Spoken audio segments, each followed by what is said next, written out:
Hi again, everybody, and welcome to Inside Golf. I'm Harry Donahue. Today, we're going to take a look at the Mike Quick Invitational Celebrity Tournament. It raises thousands of dollars every year for the First Tee program of Philadelphia. And we're here at Philadelphia Cricket in Flowertown, taking a look at the evolution of technology when it comes to maintaining a spectacular golf venue. The 27th season of Inside Golf is presented by Destination Montco Golf, the First Tee of Greater Philadelphia, the Philadelphia Association of Golf Course Superintendents, the Golf Association of Philadelphia, GAP, Jersey Man and Philly Man Magazine, and Inside Golf's partner since 1998, the Philadelphia section of the PGA. Golf is the great equalizer. For many, this journey is an escape from reality, a chance to be part of a team, a career opportunity. PGA Reach impacts lives through golf by lifting people up, giving them hope, and sending them down an alternate path that they never saw coming. With PGA Reach Philadelphia, as in life and in golf, the most important shot you take is the next one. When you vacation in Montgomery County, PA, your money worries get a vacation too. Oh, you gotta get your value. Feel free to explore the soldiers' huts. Free? $4, that's it? Keep the lettuce coming, Diane. Parking is free! Hey, it's free! With so many affordable things in Montgomery County, go ahead. Freak out.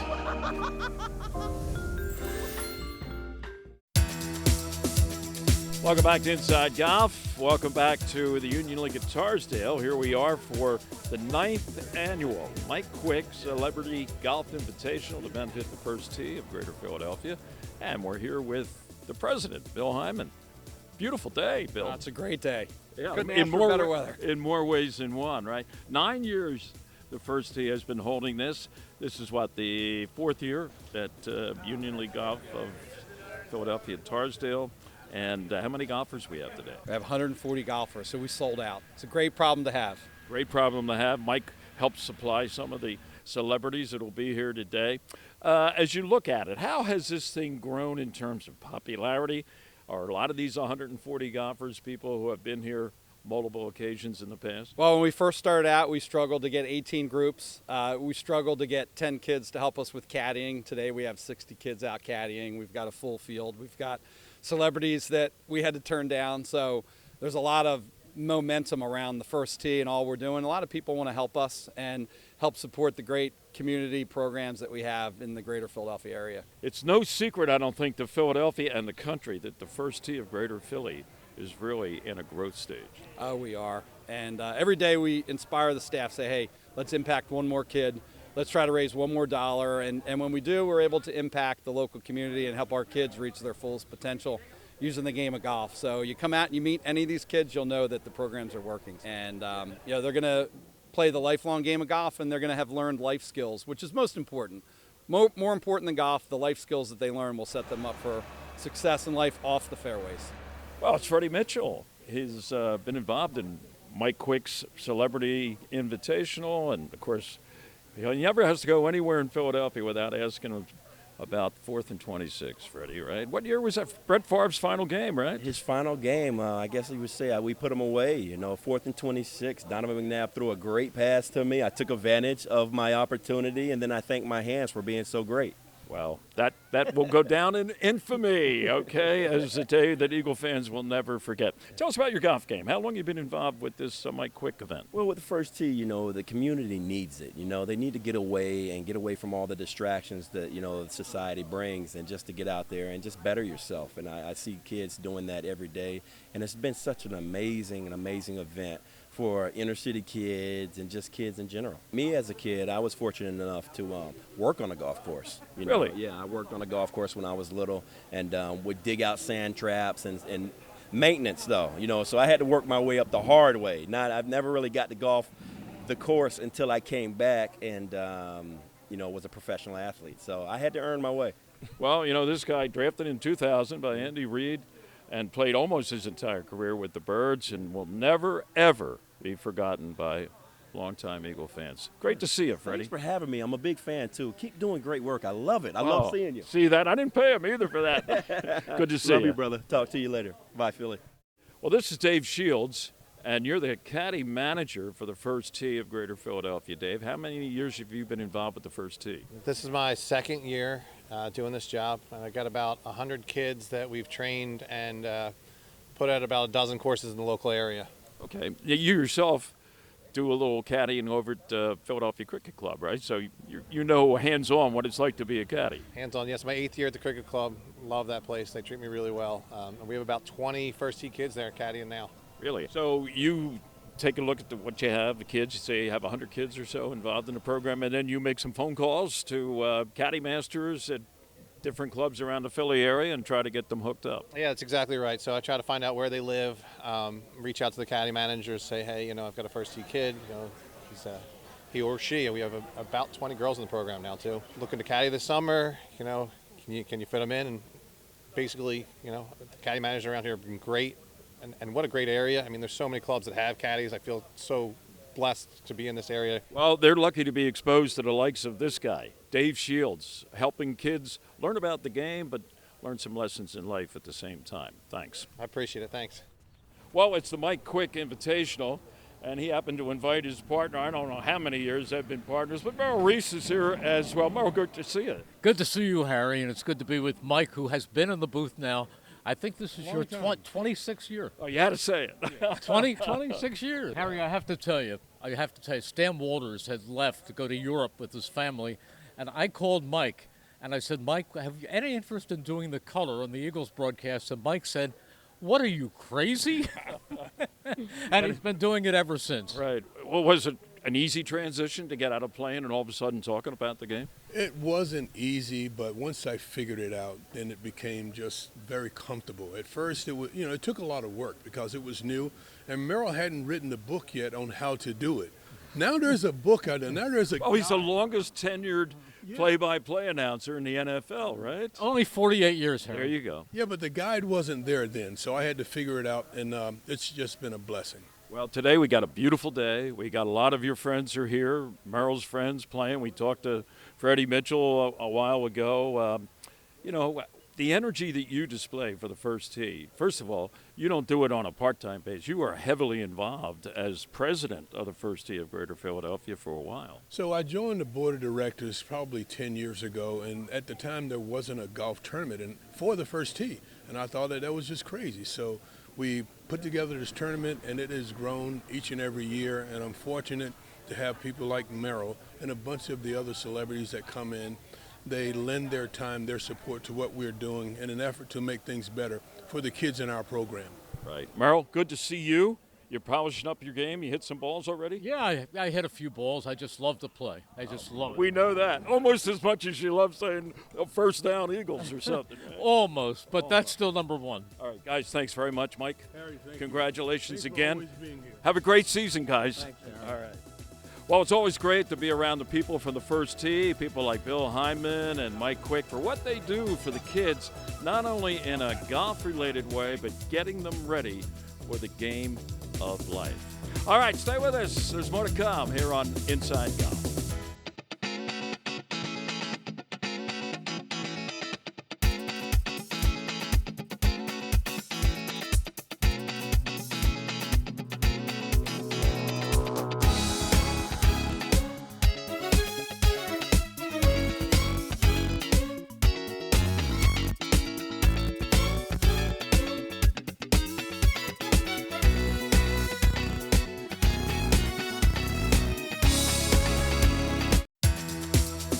Welcome back to Inside Golf, back at beautiful Philadelphia Cricket Club Wissahickon course in Flowertown. Dan Meersman, who's been on the show. It's been too long, though, since your last appearance, Dan. Dan is, Director of Planning and Director of Grounds. Yep, Facilities. And facilities here at, one of the three Cricket Club courses. Yes. The other one, St. Martin's, that was around before you were born. Yes, it before was. most of us was, over in Chestnut Hill, and then here in Militia Hill. Yeah. And Wissahickon.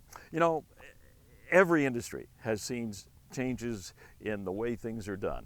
and golf may be near the top of the list, right? Yes, Would you agree absolutely, with that? absolutely. What has been the evolution of equipment from your standpoint? Yeah, I mean, we're in a very exciting time as far as golf course maintenance goes and technology and where we're at as far as quantifying the improvements that maintenance practices are giving us. So probably the biggest thing in our industry right now is autonomous mowing, as far as it's going to raise a standard of golf experience for the member, as far as, when you ask somebody to come and cut your lawn on a Friday for a Saturday party you might have, and you had that fresh cut of grass, every day is now that fresh cut of grass. You can do it overnight. You can do literally it overnight. Yeah, you can work equipment absolutely. out here. Mowing at night, mowing during play. They're smaller units, they're electric, they're quiet, they're unintrusive.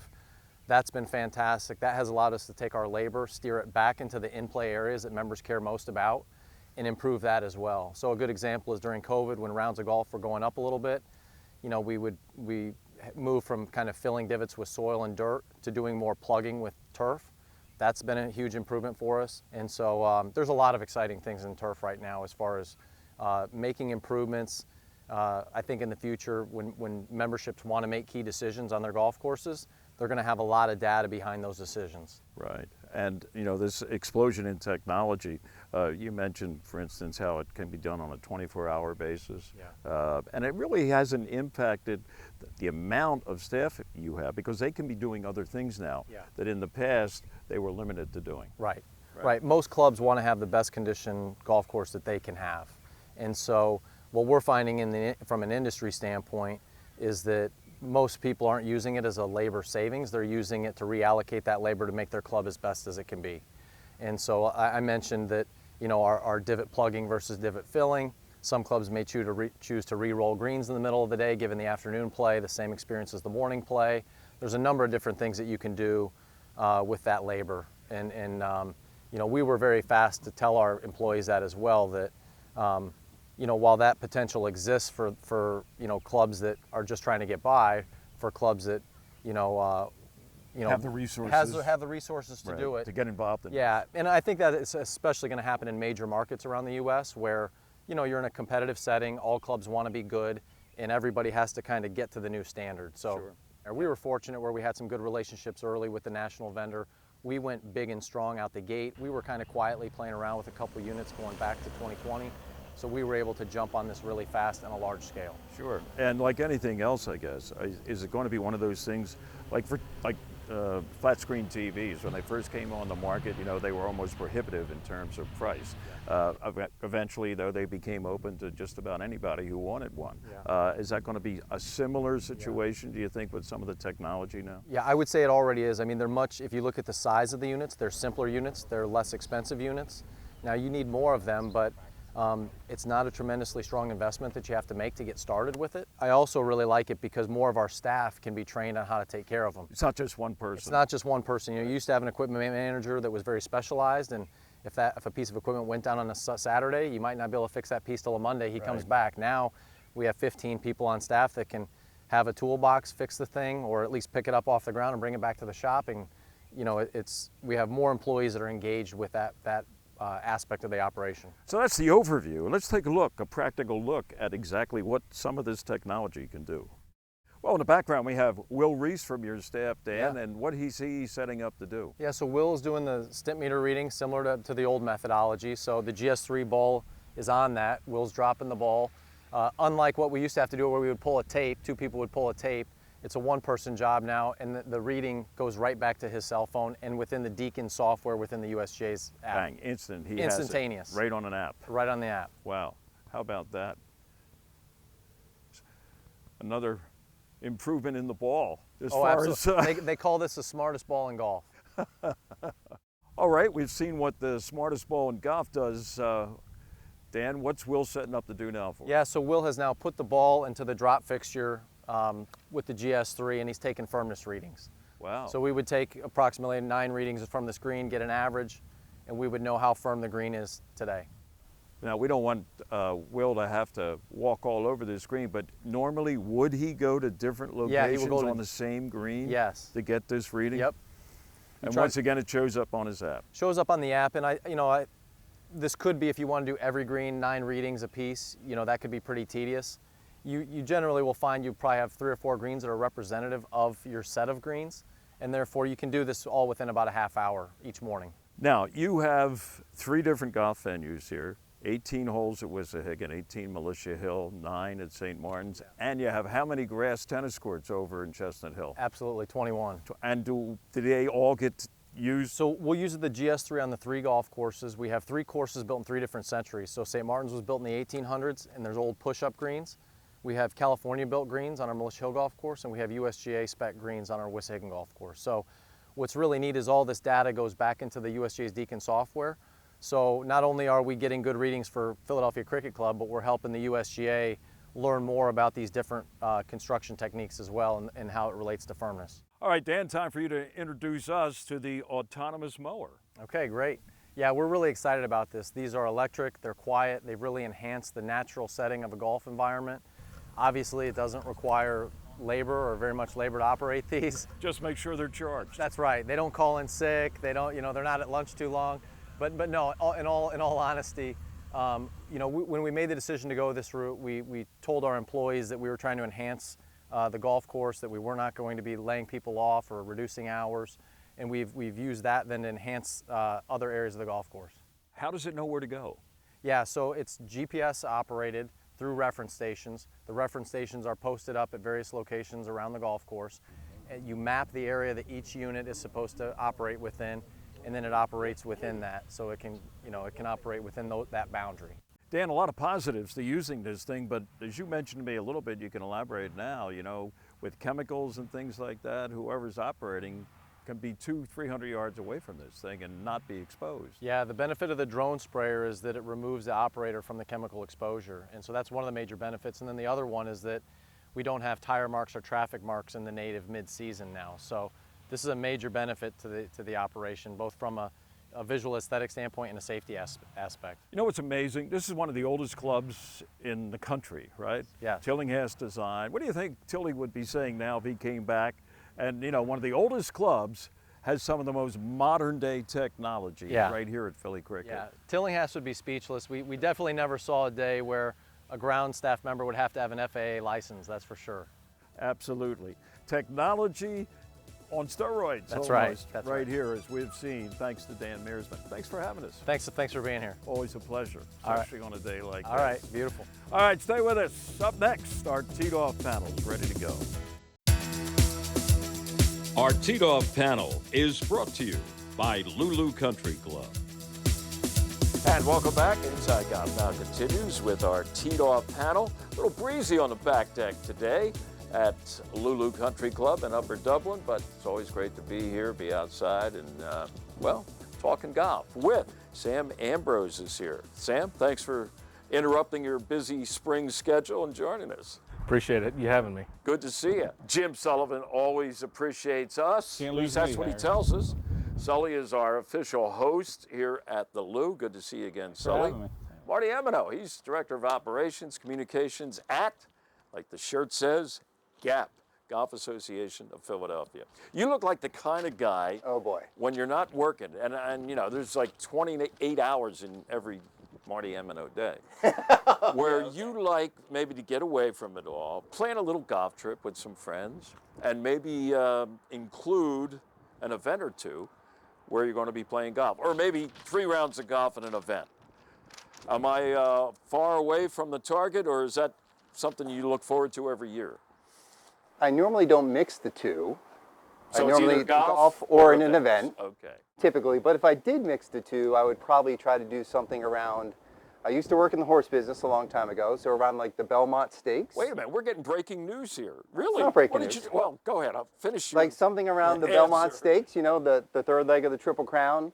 Head up to Long Island, Elmont, New York. Go watch the horses. Maybe find National, Maidstone, or some other top golf course on the island on the way back. Well, you're in the position to do that, all right? Or you can contact our good friend over at All Access Golf Travel Events. That's Ryan Gano, who we had on the show recently. That's what he does. Puts these packages together. I want to find out more about your thoroughbred career. Yeah, absolutely. Sully, before we get blown off the deck here at Lulu, tell me maybe an idea or two you have when it comes to golf and events together. So how about, you obviously build it around the event, right? So the Olympics are in Paris this summer. Oh, yeah. Mainland Europe doesn't get a ton of golf kind of travel tips. I wonder if Ryan... On the continent. Yeah, on the continent. I wonder if Ryan has put many trips together, but there's Moorfontein, Saint-Germain, may have a different pronunciation if you do it right, and Royal Hague would be short helicopter rides from the Paris Olympics. So there's a man that's done his research. Sign me up for the Martin, track and he's swimming and then some golf. How about that? You? Now, do you parlez-vous français? Not even a little bit. I screwed up the pronunciation of both of those courses. I'm impressed with the helicopter ride part of it, Yeah. quite frankly. Well, listen, you've heard what Ryan does. Did you watch his show? Yeah. This is a no-brainer. I think that's out of my price zone. You're not catching a shuttle bus from one to the other with that guy's trips. Uber? All right. So we have horses, we have France, and Sam, where are you going to take us? I'm not as well traveled as these gentlemen, so I'm going to have to go back to my roots in college basketball. I'm from North Carolina originally, so the Final Four really brings it out for me. We just had it recently, which was exciting, both the men's and the women. So Final Four next year, I think, is in San Antonio. So I'm going San Antonio, maybe a little river walk. And then playing some TPC courses down there. I think TPC San Antonio has 2 golf courses. They're fantastic, and you could build a really great trip around that. But the basketball will always take king for me. Okay, now I hate to ask you this question, and Carolina has a lot of basketball teams, 2 or 3 that could make it to the Final Four next year, maybe all three of them. What's your favorite? Are you a Tar Heel or a Blue Devil or a Wolfpack guy or what? Yeah, Harry, we don't mess around much with that bathroom blue, that lighter color. We're more of that darker Duke Blue Devils are my team. I grew up in Durham. Wow. This is personal. They had a tough end to their year this year, but with the recruiting class they have next year with Cooper Flagg from Maine, a couple 7-footers coming in. My only suggestion, they better hold on to them because that NIL is going to come chasing those Blue Devils from one end of the Durham to the other. But how about that? We have a Blue Devil in the house. Sully, before we wrap this session up, I have to say we're going to congratulate you recently, right here at Lulu, probably about 100 yards from where we're sitting.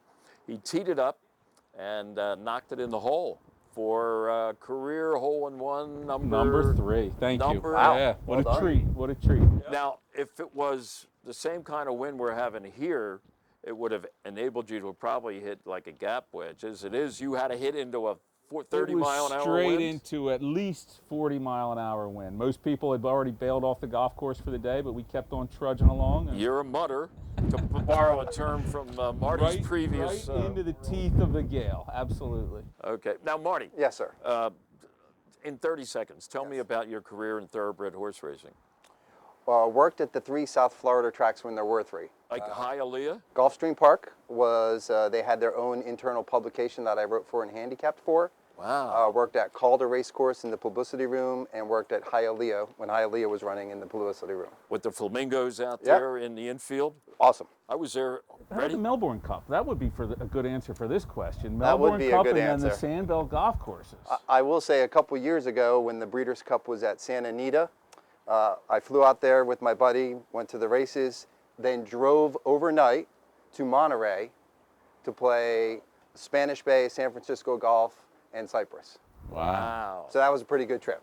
Marty Emino. In 1955, I was at Hialeah, and yeah, that's a long time ago, I know. But that has a connection to the Philly area. The Widener family constructed a beautiful, beautiful clubhouse and grandstand and everything. It had ivy on the back. Great spot. Oh, Flight of the Flamingos. Marty Emino, horses and golf. Thanks for that little tip. That's all you need. That's another tip from Marty. I need them when I go to the betting window, maybe. Gentlemen, thank you. More of Inside Golf in just a moment. Now the Inside Golf Rapid Rules Tip with Tom Karpus, rules official on the PGA Tour Champions. Let's talk about the flagstick, otherwise known as the pole in the hole. Under the rules of golf, players are allowed to have the flagstick left in, they can have it removed, or they can have it attended. And that's for any stroke, whether it's from on the putting green or off the green. Now, one question that comes up all the time is what happens if the ball strikes the flagstick or the person attending it after a stroke? If it was accidental, there's no penalty and the ball's played as it lies. If it was deliberate, the ball is not played as it lies, and the player involved would incur a penalty. For more information on the flagstick rule, go to Rule 13. And remember, golf rules. Hi, Tony Salucci with the Beacon Group of Companies. If your company has between 50 and 500 employees enrolled in your health insurance plan, there's a really good chance we can reduce your costs significantly and increase the benefits employees receive. How do we do it? We put you together with several thousand employers of a similar size across the country so your company can get amazing buying power. Schedule a conversation with one of our employee benefits specialists today at mybeacongroup.com. The J. Wood Platt Caddy Scholarship Trust is the official charitable arm of GAP. The Trust's mission is to financially aid and empower qualified caddies and those working in golf operations in the pursuit of higher education. Over $25 million has been awarded to more than 3,700 caddies. J. Wood Platt's Empower program strengthens scholarship investment dollars by providing our scholars with exceptional benefits. Visit our website, plattscholar.org, to learn more. That's going to do it for this week's edition of Inside Golf. Thanks again to the folks at the First Tee, especially Mike Quick and his Celebrity Invitational, raising all kinds of money for the First Tee kids in the Philadelphia area. And here at Philadelphia Cricket Club in Flowertown, thanks to Dan Meersman for giving us a little, well, literally bird's eye view of what they're doing now to maintain this golf course and a lot of other golf courses around the world. The evolution is truly spectacular. Don't forget, you can watch every edition of Inside Golf on YouTube. Just go to Inside Golf TV, and there it is. I'm Harry Donahue. Thanks for joining us. Golf's a wonderful game, isn't it? We'll see you next time here on Inside Golf. The 27th season of Inside Golf is presented by Destination Montco Golf, the First Tee of Greater Philadelphia, the Philadelphia Association of Golf Course Superintendents, the Golf Association of Philadelphia, GAP, Jersey Man and Philly Man Magazine, and Inside Golf's partner since 1998, the Philadelphia section of the PGA.